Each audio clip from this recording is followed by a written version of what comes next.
students, we will see the purpose analysis dated from 22nd and 23rd July 2024. First article related to the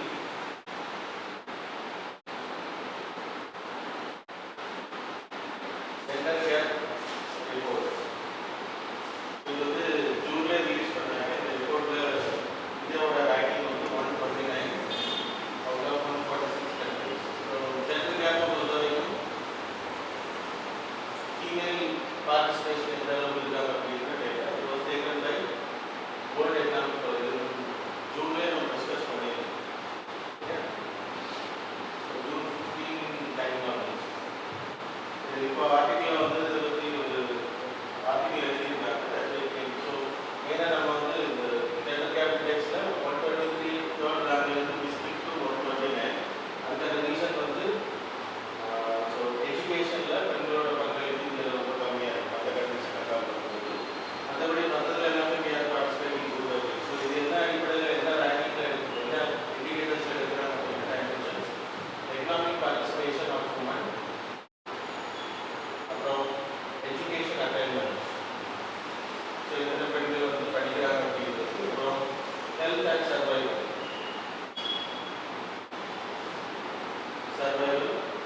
seconds, political environment. So இது வந்து நம்ம discuss பண்ணியிருக்கோம். Political எல்லாம் ஞாபகம் நிறைய. So economic participation அப்படின்னா வேலை வாய்ப்புகள் பெண்கள் திருமணம் ஆகிறது இல்லை திருமணம் ஆக முன்னாடி, எஜுகேஷனாக எத்தனை ஸ்கூல் வரைக்கும் படிக்கிறாங்க, அப்புறம் higher education, colleges etcetera. Health and survival அப்படின்னா மெட்டர்னல் மொர்டாலிட்டி எல்லாமே கவர் ஆகும். சைல்டு கேர்ள் சைல்டு வரும். அப்புறம் பொலிட்டிக்கல் என்வரன்மெண்ட்னா பாராளுமன்றத்தில், ஸ்டேட் லெஜிஸ்லேச்சரில், பஞ்சாயத்து ராஜில், லோக்கல் சர்வீஸில் பெண்களோட பார்ட்டிசிபேஷன் எப்படி இருக்கிறது. ஸோ அதன் அடிப்படையில் இந்த ரிப்போர்ட் வந்து எடுக்கப்படுது. வி காட் 129 ரேங்க் 146 கண்ட்ரீஸில். We are very poor. அது மாதிரி இது போன வாட்டியை விட நம்ம 123லேருந்து கீழே வந்துருக்கும், ஸ்லிப்பாகி வந்துருக்கும். அதுக்கு ரீசன் வந்து எஜுகேஷனில் இருக்கக்கூடிய பின்னடைவு தான் மெயின் ரீசன் அப்படின்னு சொல்லப்படுது. எஜுகேஷன் இருந்தாலே இதில் எல்லாமே ஆட்டோமேட்டிக்காக இம்ப்ரூவ்மெண்ட் ஆகும். So that's a main thing. So article அதை டிஸ்கஸ் பண்ணி இந்தியாவை பொறுத்த வரைக்கும் all India higher education survey, higher education survey, higher education survey. So all India higher education survey, இந்த சர்வே பொறுத்த வரைக்கும் கிராஸ் என்ரோல்மெண்ட் 28.5 பெண்களோட என்ரோல்மெண்ட். ஈவன் ஹையர் எஜுகேஷனில் பெண்கள் அதிகமாக இருக்காங்க. ஆண்களோட 28.3 கிராஸ் என்ரோல்மெண்ட் கேட்டகரி. இருந்தாலுமே we are very poor compared to other countries. So 2014-15 பெண்களோட பங்களிப்பு 32%.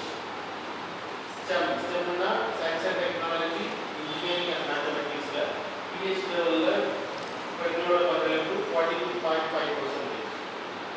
That is women census 2011 census, அதுக்கப்புறம் census நம்ம எடுக்கல மக்கள் தொகை கணக்கெடுப்பு. அதில் வந்து 64.3% women were educated அப்படின்னா சாதாரண கல்வி, ஸ்கூல் எஜுகேஷன் வரைக்கும் முடிஞ்சவங்க, அட்லீஸ்ட் ஸ்கூல் எஜுகேஷன் 64.3.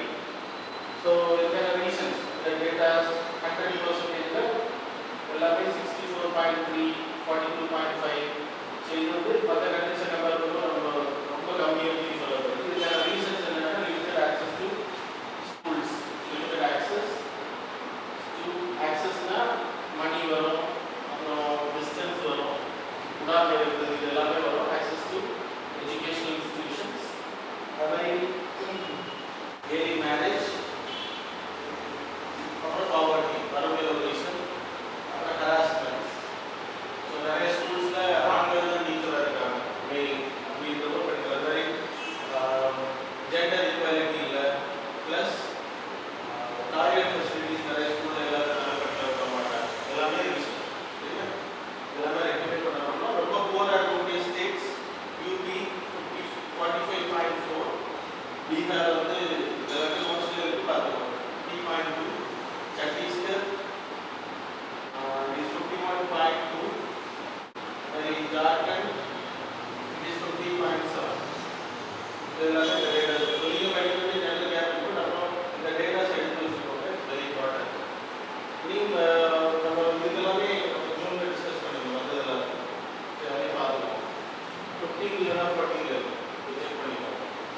தென் economic survey. So economic survey பொறுத்த வரைக்கும் பட்ஜெட்டுக்கு முன்னாடி ரிலீஸ் பண்ணக்கூடிய documents. First we started in 1951 first survey release பண்ணது. ஆக்சுவலாக முன்னாடி பட்ஜெட் ரிலீஸ் பண்ணுறோம், அது கூடவே இன்னைக்கு பட்ஜெட் ப்ரெசென்ட் பண்ணாங்க. நார்மலாக நம்ம பட்ஜெட் வரும் ஃபர்ஸ்ட் வந்து நம்ம ஆட்சி புதிய இடைக்கால பட்ஜெட் தாக்கல் பண்ணாங்க. இப்போ இந்த வருஷத்துக்கான அப்படின்னா 2025-24 இந்த இயர்ல இருந்து 2025 பட்ஜெட் வந்து தாக்கல் பண்ணியிருக்காங்க. சரியா, நார்மலாக நம்ம ஃபர்ஸ்ட் பட்ஜெட் 31 ஜான் வந்து எக்கனாமிக் சர்வே ரிலீஸ் பண்ணுவாங்க. ஸோ இது 1951 டைம் பீரியட்ல இருந்து 1964 வரைக்கும் இது எப்படி தாக்கல் பண்ணுவாங்க, பட்ஜெட் ரிலீஸ் பண்ணுறாங்க, பட்ஜெட் அனௌன்ஸ் பண்ணுறாங்க, பட்ஜெட் ரிலீஸ் பண்ணுறாங்க, அது ரிலீஸ் ஆகும். இப்போ அது இம்பார்ட்டன்ட் கிடையாது. எக்கனாமிக் சர்வே பொறுத்த வரைக்கும் நம்மளோட ஸ்டேட்டஸ் ஆஃப் எக்கானமி, இந்தியாவோட பொருளாதாரம் எப்படி இருக்கு, ஃபியூச்சரில் என்னென்ன சேலஞ்சஸ் நம்ம சந்திக்க நேரிடும், அதுக்கான ஒரு அட்வைஸ் டாக்குமெண்ட். இப்போ எப்படி இருக்கு, நாளைக்கு எப்படி இருக்க போகிறது, என்னென்ன பிரச்சனைகள் வரும் அப்படிங்கிறத ஒரு ஷார்ட்டாக கொடுப்பாங்க. இந்தியாவோட பொருளாதாரம் 2 வால்யூம் ரிலீஸ் பண்ணுவாங்க. அது 2 ரிலீஸ் பண்ணிடுறது நியூஸ். ஸோ இதை யார் ரிலீஸ் பண்ணுவாங்க அப்படின்னா மினிஸ்ட்ரி ஆஃப் ஃபினான்ஸ் இருப்பாங்க. மினிஸ்ட்ரி ஆஃப் ஃபினான்ஸ் கீழே டிபார்ட்மெண்ட் ஆஃப் எக்கனாமிக் அஃபேர்ஸ். இது வந்து ஒரு CA, chief economic adviser. So அவர் தான் இதை ரிப்போர்ட் தயாரித்து வெளியிடுறது. ஸோ இதெல்லாமே இம்பார்ட்டன்ட். இப்போ இந்த இப்போ ரிலீஸ் பண்ண ரிப்போர்ட்டில் என்னெல்லாம் இருக்குன்னா இந்தியாவோட ஜிடிபி கரண்ட்லி 6.5 7% அப்படிங்கிற கேட்டகரியில் இருக்கு. ஜிடிஏ கிராஸ் வேல்யூ ஆடட்ல 7.4%. இன்ஃப்ளேஷன் உங்களுக்கெல்லாம் இப்போ தெரியும், இன்ஃப்ளேஷன் வந்து 6.7% இன்ஃப்ளேஷன். கேட்னா கரண்ட் அக்கௌண்ட் டெபிசிட், நம்ம கரண்ட் அக்கௌண்ட்ஸில் டிஸ்கஸ் பண்ணோம். பேலன்ஸ் ஆஃப் பேமெண்ட்ஸில் கரண்ட் அக்கௌண்ட் டெபிசிட்டில் ரியாலிட்டி 0.7%. அந்த டைமில் நம்ம கரண்ட் அக்கௌண்ட் டிஸ்கஸ் பண்ணும்போது இது சர்ப்ளஸ் நான் சொல்லியிருக்கோம், சர்ப்ளஸ் ஆகும் அப்படிங்கிறது. இப்போ 0.7 அப்படிங்கிறது இந்த வருஷத்துக்கு சொல்லியிருக்காங்க. தென் direct tax, that is 55% direct tax ஆகுது. அது மாதிரி 45% indirect tax ஆகுது.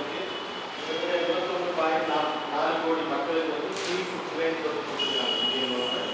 அந்த மாதிரி கிரெடிட் பப்ளிக் செக்டர் டேக்ஸ் மூலமாக கொடுக்கப்பட்ட கிரெடிட்டோட அளவு 164.3 lakh crore இந்த வருஷத்துக்கு கொடுக்கப்பட்டது.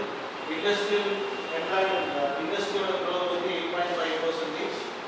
கேபிட்டல் இன்வெஸ்ட்மெண்ட்ஸ், capital formation அப்படின்னா இன்ஃப்ராஸ்ட்ரக்சரல் டெவலப்மெண்ட், ரோடு இது மாதிரி அமைச்சது. 10.9 lakh crore இன்வெஸ்ட்மெண்ட்ஸ் நடந்திருக்கு. ஃபினான்ஷியல் இன்ஸ்டிடியூஷன் அதிகமாக இருக்குது, தட் இஸ் பேங்கிங் ஆக்சஸ் அதிகமாக இருக்குது அப்படின்றது. அப்புறம் இன்ஃப்ளேஷன் ஸ்டேபிளாக இருக்குது, ரொம்ப அதிகமாக போகல, ரொம்ப கண்ட்ரோலாக, ரொம்ப கீழே போகல. எவ்வளோ சொன்னால் 6.7% சொல்கிறேன் இன்ஃப்ளேஷன். அது ஸ்டேபிளாக இருக்கிறது. ரீசெண்ட் எல்பிஜியோட ரேட்டை கம்மி பண்ணுறது, 200 கம்மி பண்ணாங்க. பெட்ரோல் டீசல் ரேட் வந்து லாஸ்ட் இயர் கம்மி பண்ணாங்க. அப்படியே இருக்குது, அது ஒரு ரீசனாக சொல்லப்படுது. அப்புறம் கிளைமேட் சேஞ்சஸ் சேலஞ்ச் அப்படின்றத சொல்லியிருக்காங்க. ஏன்னா கிளைமேட் சேஞ்ச்னால வரக்கூடிய எஃபெக்ட், அதுக்கப்புறம் ஒரு article carbon border adjustment mechanism, நான் அடுத்த ஆர்டிகலில் சொல்கிறேன், அடுத்த ஆர்டிகலாக தான் போட்டிருக்கேன். ஸோ அது வந்து நமக்கு பெரிய ஆபத்தாக இருக்கக்கூட அப்படின்னு சொல்லியிருக்காங்க. யூரோப்புக்கு ஏற்றுமதி பண்ணுறது டேக்ஸ் போடுறாங்க 2026. So I will explain. So நான் ஃபாசில் ஃபியூயல்ஸ் நம்ம வந்து நம்ம எவ்வளோ பண்ணியிருக்கோம் அப்படின்னா நான் ஃபாசில் ஃபியூயல்ஸில் இருந்து which means solar power, fossil இல்லாத எரிபொருள் நம்ம கரண்ட் எனர்ஜி எடுக்கிறது வந்து 45.4% வந்துருக்கும். அது வந்து அதிகப்படுத்தணும் அப்படின்னு சொல்லியிருக்காங்க. கிரீன் பாண்ட்ஸ், கடன் பத்திரங்கள் மூலமாக டிஜிட்டல் கிரீன் எனர்ஜி ஏற்படுத்துறது, சோலார் எனர்ஜி இருக்காங்க. தட் இஸ் 16,000 crore நம்ம திரட்டிக்கணும். அது மாதிரி சோஷியல் செக்டர் தெரியுது, கினி கோஎஃபிஷியன்ட் தெரியும். இன்இக்வாலிட்டிக்கு போடக்கூடிய ஒரு லாரன்ஸ் கர்வ், லாரன்ஸ் கர்வ். நார்மலாக இன்இக்வாலிட்டி இப்படி இருந்தால் 100% பாப்புலேஷனாக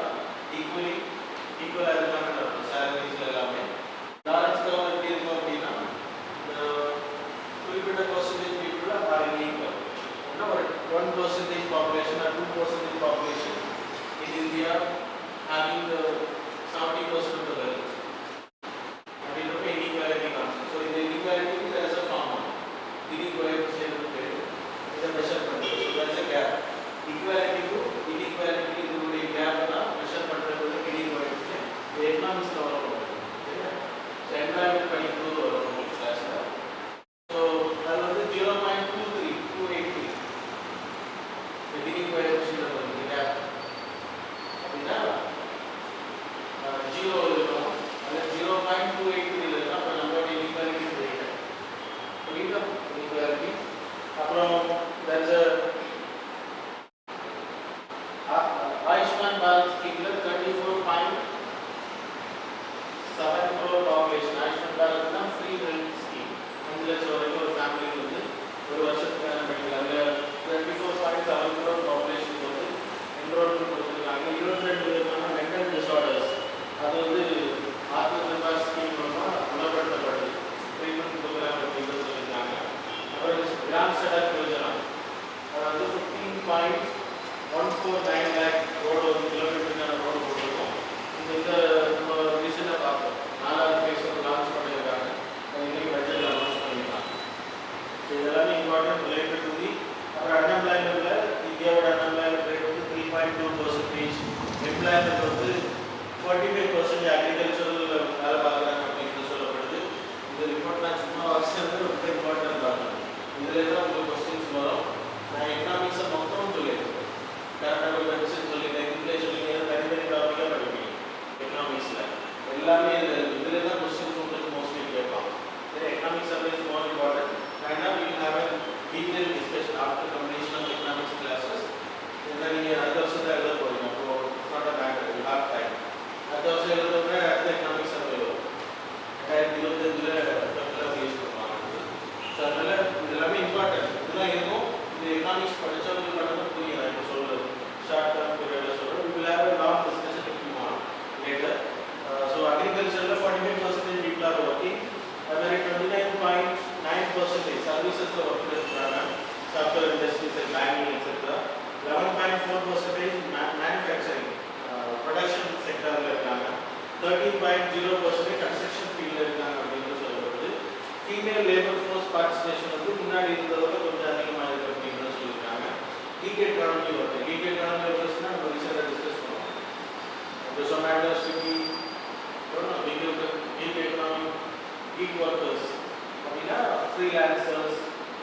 இப்போ எக்ஸாம்பிள் ஸ்விக்கி, Zomato இதெல்லாம் வந்து gig workers Uber taxi services. So Zomato employees like work பண்ணுவாங்க. Zomato is a platform, Swiggy is a platform, Uber is a platform. அது ஒர்க் பண்ற எல்லாரும் அவங்களோட எம்ப்ளாயிஸ் கிடையாது. So they are called as delivery partners.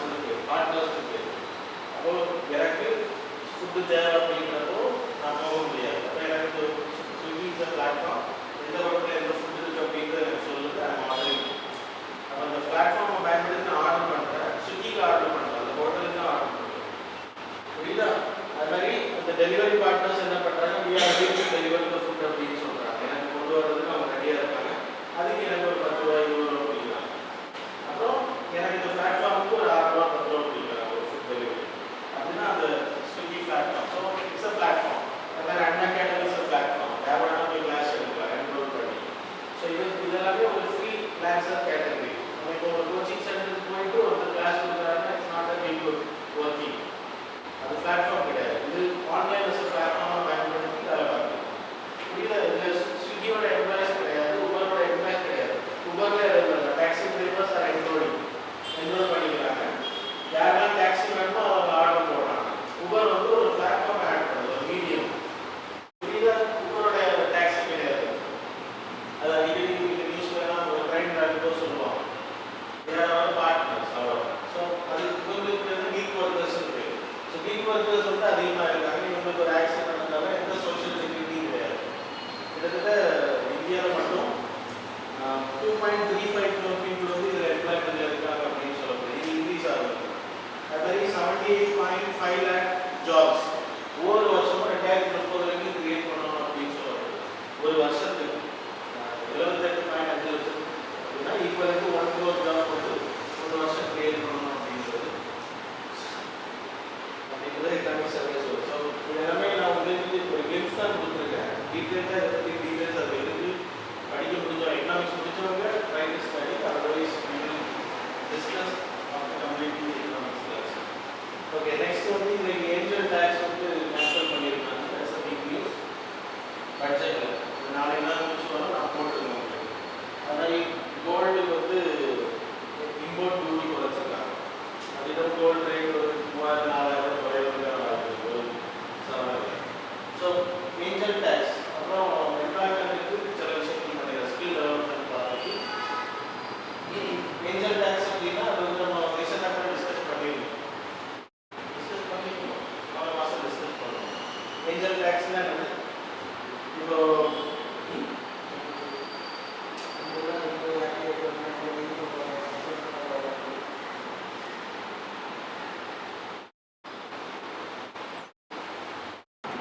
So angel tax அப்படின்னா நார்மலாக angel investors அப்படின்னு பேர். ஸோ நார்மலாக ஸ்டார்ட் அப்ஸ் இருப்பாங்க.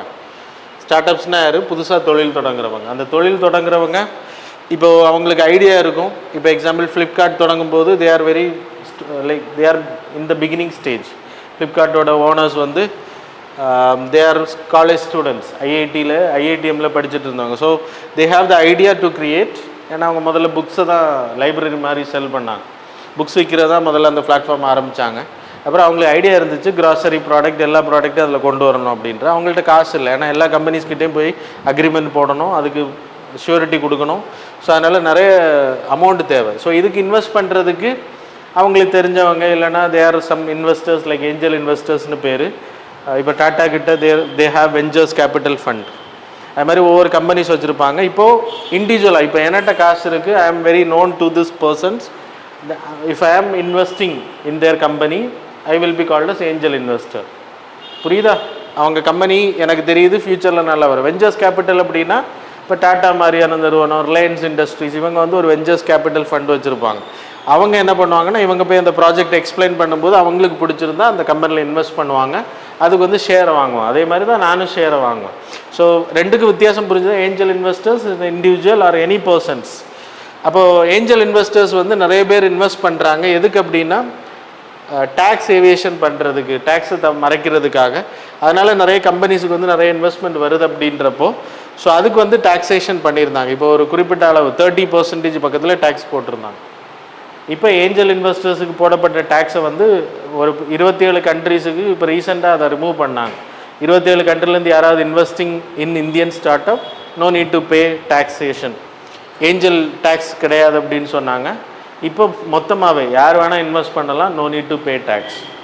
சரியா? ஏஞ்சல் இன்றைக்குள்ள பட்ஜெட்டில் அனௌன்ஸ் பண்ணியிருக்காங்க. ஏஞ்சல் இன்வெஸ்ட்மெண்ட்னா ஒரு தனி பர்சன் அவர்கிட்ட இருக்கக்கூடிய காசை ஒரு கம்பெனியில் இன்வெஸ்ட் பண்ணுறது.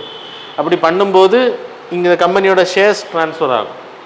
அப்போ அதுக்கு எந்த டேக்ஸுமே கம்பெனியும் பே பண்ணுறதில்ல, நானும் பே பண்ண போகிறது கிடையாது. ஸோ அதான் சொல்லப்பட்டிருக்கு ஏஞ்சல் டேக்ஸ் அப்படின்னு பேர். ஸோ அதை வந்து எக்ஸம்ஷன் பண்ணியிருக்காங்க. த நெக்ஸ்ட் ஆர்டிக்கிள் வந்துட்டு கார்பன் பார்டர் அட்ஜஸ்ட்மெண்ட் மெக்கானிசம். நான் உங்களுக்கு சொன்னேன் சிபிஏஎம், இது எக்கனாமிக் சர்வேல சொல்லப்பட்டிருக்கு. Carbon border adjustment mechanism. Carbon border adjustment mechanism அப்படின்னா இப்போ யூரோப்பியன் யூனியன் தான் இதை பண்ணுறாங்க. யூரோப்புக்குள்ளாடி எந்த கண்ட்ரீஸ்லேருந்தெல்லாம் பொருள் போகுதோ, இப்போ எக்ஸாம்பிள் அயன் அண்ட் ஸ்டீல் எடுத்துக்கோங்க. இது அயன் அண்ட் ஸ்டீல் ப்ரொடியூஸ் பண்ணுறதுக்கு நம்ம அதிகமாக எரிக்கக்கூடியது கோல் அதிகமாக யூஸ் பண்ணுவோம்.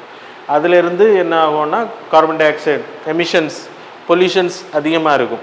ஸோ இந்த மாதிரியான பொருட்கள் யூரோப்புக்குள்ளே வருது. அது கிளைமேட் சேஞ்சுக்கு ரொம்ப இன்டியூஸ் பண்ணக்கூடியதாக இருக்குது. ஏன்னா iron and steel induced climate change தான் அதிகமாக இருக்குது. இப்போ கார் தயாரித்து நம்ம யூரோப்புக்கு எடுத்துகிட்டு போகிறோம். அப்போ அது எல்லாமே கிளைமேட் சேஞ்ச் இன்டியூஸ் தான். அப்போ அவங்க என்ன பண்ணணும்னா அதுக்கு ஈக்குவலண்டாக டேக்ஸ் பே பண்ணணும். அப்போ அந்த டாக்ஸேஷன் வந்து ரொம்ப ஹையாக இருக்கும். அப்போ யூரோப்பில் நம்ம பொருட்கள் கொண்டு போகிறது, இந்தியன் கம்பெனிஸ் வந்து அங்கே ட்ரேடிங் பண்ணுறதை விரும்ப மாட்டாங்க. ஸோ யூரோப் கூட நம்ம ட்ரேடிங் வந்து ஸ்டாப் ஆகும்.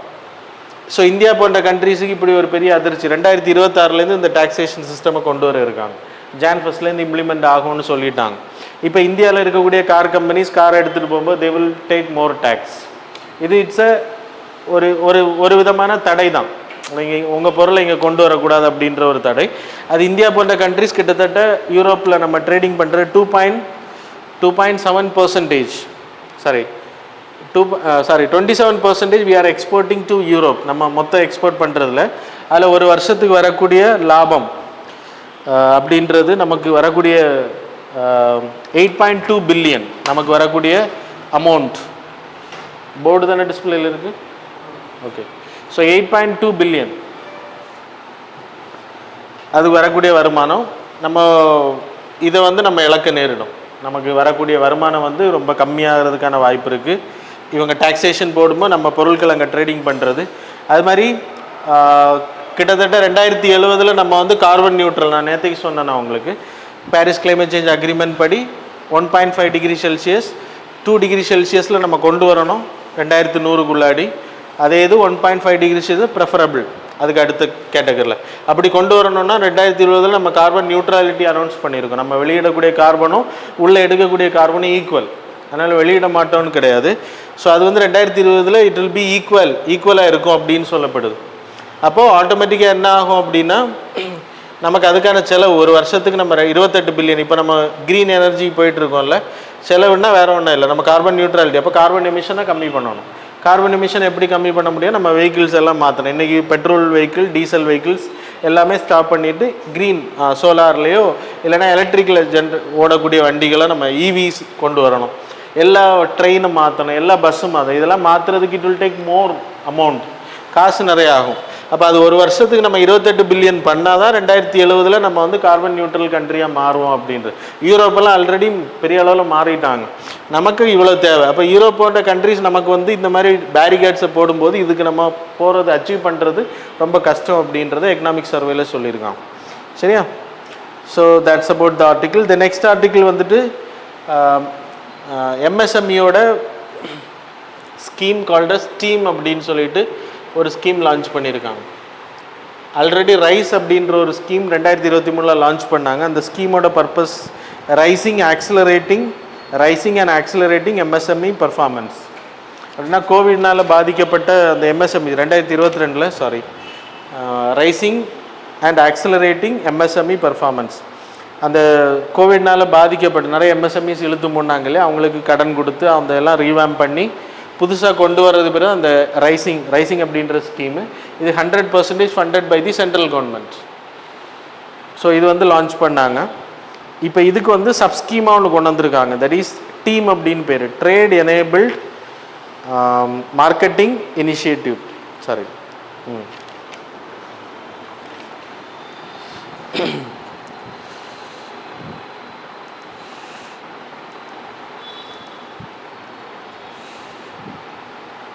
Enable marketing initiative. ஸோ இதான் எம்எஸ்எம்இ டீம் அப்படின்னு பேர். இது ஒன்றும் இல்லை, இப்போ எம்எஸ்எம்இயில் நிறைய பொருட்கள் தயாரிக்கிறேன். இப்போ எக்ஸாம்பிள் ஒரு ஃப்ளாஸ்க் எடுத்துக்கோங்க, இல்லை சின்ன சின்ன பொருட்கள் வீடுகளில் பண்ணக்கூடியது, இப்போ வெல்டிங் இண்டஸ்ட்ரி, சின்ன சின்ன இதெல்லாமே எம்எஸ்எம்இயாக ரெஜிஸ்டர் பண்ணிக்கலாம். அப்போ இந்த மேக் இன் இந்தியா திட்டத்தில் நிறைய பொருட்கள் இன்னைக்கு பெண்கள் பண்ணார், உமன் சென்ட்ரிக்காக இருக்குது. இந்த பொருட்களை எல்லாம் சந்தைப்படுத்துறது, இப்போ டெல்லியில் இருக்கக்கூடிய ஒரு பர்சனுக்கு வேணும் அப்படின்னா அதை எப்படி கொண்டு போகிறது, அதுக்கு வந்து ONDC அப்படின்ற ஒரு ஓப்பன் ஆன்லைன் மார்க்கெட்டிங், நம்ம ஃப்ளிப்கார்ட் இதெல்லாம் இருக்குல்ல, அமேசானை மாதிரி ஒரு ஓப்பன் டிஜிட்டல் நெட்வொர்க் வந்து ஓப்பன் பண்ணியிருக்காங்க. ஓப்பன் நெட்வொர்க் டிஜிட்டல் கம்யூனிகேஷன் பேர்.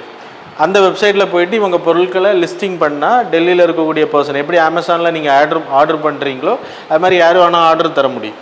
அதன் மூலம் இந்த எம்எஸ்எம்இஸ் வந்து இது நிறைய பேருக்கு தெரியறது கிடையாது. ஸோ இதை வந்து மக்களுக்கு அவேர்னஸ் கொடுக்குறது. 5 லட்சம் எம்எஸ்எம்இஸை செலக்ட் பண்ணி அதில் 2.5 லட்சம் அப்படின்னா பெண்கள் சென்ட்ரிங்க, பெண்கள் நடத்தக்கூடிய எம்எஸ்எம்இஸ், அவங்களுக்கு வந்து ஒரு 3 வருஷம் ட்ரைனிங். 3 வருஷம்னா ஒரு ஆளுக்கு இல்லை, மொத்தமாக 5 லட்சம் பேருக்கு ட்ரைனிங், 5 லட்சம் எம்எஸ்எம்இஸ் ட்ரெயின் பண்ண போகிறாங்க.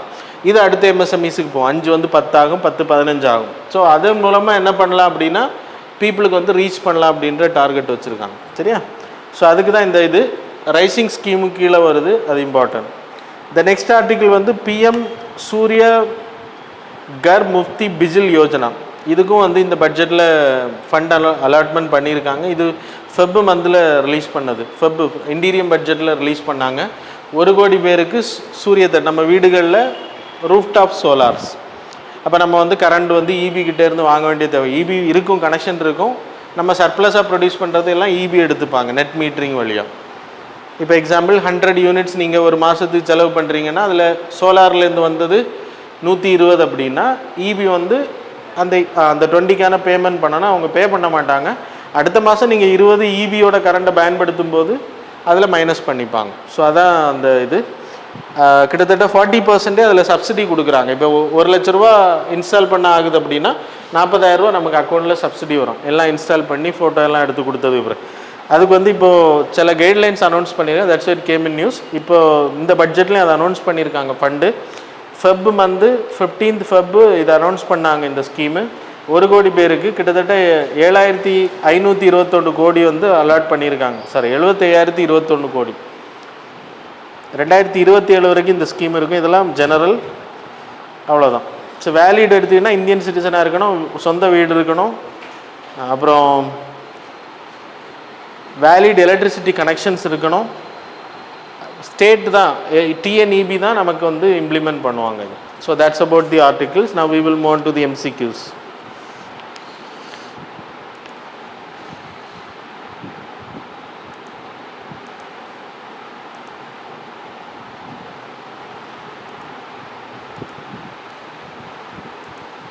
So question number 1, the president and governor of the state are granted immunity from criminal prosecution under options are எந்த ஆர்டிகிள் அப்படின்னு கேட்டிருக்காங்க. under article 361 of the Indian constitution, article 362B, C வந்துட்டு article 363, D article 364. Question number 2, consider the following statements about national clean air program. Statement number 1, it is a long term time bound national level strategy to tackle air pollution problem across the country. Statement number 2, it envisages reduction by 20 to 30% in particulate matter 10 concentration over the baseline in the year 2017 by 2025. Select the correct answer using the code given below. Options are A 1 only, B 2 only, C both, D neither. Question number 3, consider the following statements related to maize production in India. Statement number 1, Karnataka, Madhya Pradesh, Bihar are the primary maize growing states.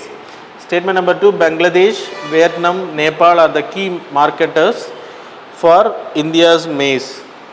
Statement number 3, it can be used to substitute for rice in ethanol blending. So how many of these statements given above is are correct? Options are A, only one statement is correct, B, only 2, C all the 3, D none of the above.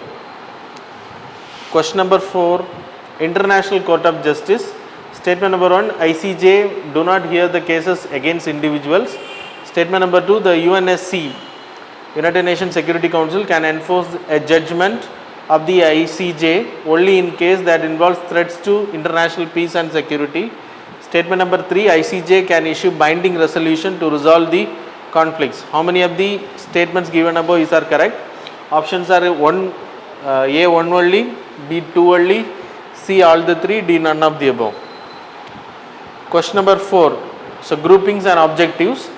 அதில் 4 groupings போட்டிருக்கு. அது எது வந்து கரெக்டாக இருக்குது, bird கரெக்டாக இருக்குது அப்படின்றது. Quad is paired with economic cooperation among emerging markets. Statement 2, that is AUKUS, Australia, UK and US partnership வந்து security partnership focusing on military capability in the Indo-Pacific area. Third one, BRICS, paired with promoting a free and open inclusive Indo-Pacific region. How many of the above pairs are correctly matched? Options are A, only one pair is correct, B, only 2 pairs are correct, C, all the 3 pairs are correct, D, none of the above pairs are correct. Okay, so now we will see the answers for the previous day MCQ. Question number 1, answer is C. Question number 2, answer is B, 2 only. Question number 3, answer is C. Question number 4, answer is A, 1 only. Question number 5, answer is all of the above. எல்லாமே correct. So அதனால் நீங்கள் வந்து D answer பண்ணாலும் you will get the marks. சரியா? Okay. So that's about the current affairs and MCQ. Thanks a lot for joining with us.